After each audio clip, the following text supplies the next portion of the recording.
గ్రామాలకు ఏ అభివృద్ధి కావాలన్నా బెల్ట్ షాపులు మూసేయాల్సిందే అన్నారు మునుగోడు ఎమ్మెల్యే రాజగోపాల్ రెడ్డి. నల్గొండ జిల్లాలోని ఊకొండిలో గ్రామ పంచాయతీ భవనాన్ని ప్రారంభించారు ఎమ్మెల్యే.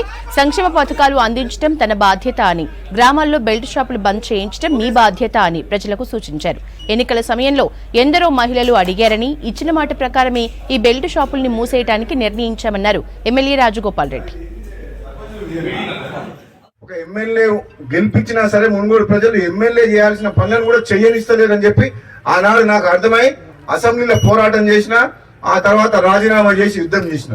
కానీ నా ఆశయం లక్ష్యం నెరవేరింది. ఇప్పుడు ఈ తెలంగాణ రాష్ట్రంలో ఒక నియంత పరిపాలన పోయి ప్రజాస్వామ్య ప్రభుత్వం, పేదల ప్రభుత్వం వచ్చింది కాంగ్రెస్ ప్రభుత్వం. ఈనాడు చాలా సంతోషంగా ఉంది నాకు.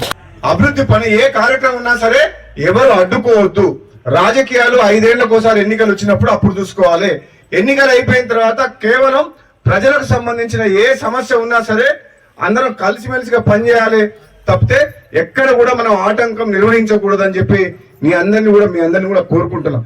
రాజకీయాలు వేరు, పార్టీలు వేరు, అభివృద్ధి వేరు. ప్రజల కోసం ప్రభుత్వం పనిచేయాలి. అర్హులైన ప్రతి పేదవాళ్ళందరికీ, వాళ్ళు ఏ పార్టీ వాళ్ళైనా సరే వాళ్ళకి ఇల్లు రావాలి, రేషన్ కార్డు రావాలి, పెన్షన్ రావాలి. అవునా కాదా? మీరందరూ ఒప్పుకుంటున్నా? అంత ముందుకున్న డమ్మీ ఎమ్మెల్యే కాదు, మీకోసం గొంతు విప్పి ఏ సమస్య వచ్చినా ప్రభుత్వంతో పోరాడి అసెంబ్లీలో మాట్లాడే గొంతెత్తి మీ న్యాయం కోసం పోరాటం చేసే ఎమ్మెల్యేని రాజగోపాల్ రెడ్డిని.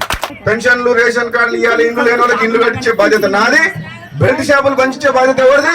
వాసన వస్తే నా దగ్గర నా ముఖం కూడా చూస్తలేను, నా జన్మలో నాకు ముఖం చూపిద్దని చెప్తున్నా. అట్లన్నా తలపండి. ఈ మధ్య నా దగ్గరికి నెల రోజుల నేను ఎమ్మెల్యే అయినప్పటి నుంచి ఒక్క మనిషి తాగొస్తలేడు. మళ్ళీ ఏ లీడర్ నా దగ్గరకు వచ్చినా మీ ఊళ్ళో ఫస్ట్ బెల్ట్ షాపులు పని చేయించినాక నా దగ్గరికి రా, నేను పనిచేస్తా అంటున్నా.